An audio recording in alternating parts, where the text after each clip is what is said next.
I thought what you were saying, Natalia, was very interesting about incrementalism getting us to where we are today, and how now is the time for Europe to take the initiative in terms of not being reactive when Russia probes its defenses and does sabotage. What specifically are you recommending that the Europeans do in terms of initiative? Are you recommending that they do sabotage operations on Russian territory and fly drones over Russia in order to test their air defenses, or what were you talking about? I think there are at least three parts to this answer. First of all,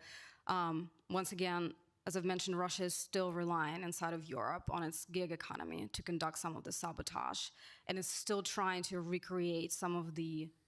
more sophisticated networks that it had before 2022, many of which got expelled as a result of Russia's full-scale invasion. So first of all, denying Russia creating additional access and placement inside of Europe, I think it needs to be line of effort number one. Number two, once again, I think we need to start imagining that Russia can be deterred without significant battlefield losses in Ukraine. So defense industrial base output from Europe needs to be sharply oriented to help Ukraine inflict the battlefield loss in Russia while still building up internal European capacity and actually signaling European ability to deter.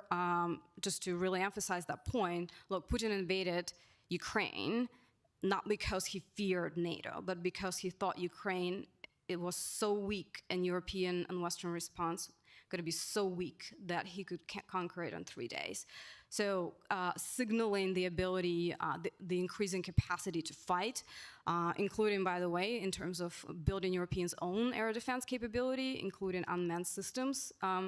for air defense, is really critical, because that can undermine Russia's strategy to launch a lot of the unmanned systems into Europe to drive Europe further into reactionary stance. I think some European capitals have been quite good at just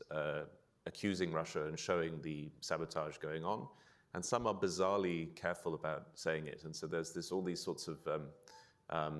talking points about, you don't see what we're seeing, and it's really very bad, but not actually providing examples. And I can understand why, for sources and methods reasons, not everything can be exposed. But I've generally found that when the example has been put out there explicitly, it has had a good effect on the understanding of public opinion of the threat. There's the Polish train example, and then in France, what may sound more trivial but actually is quite corrosive, the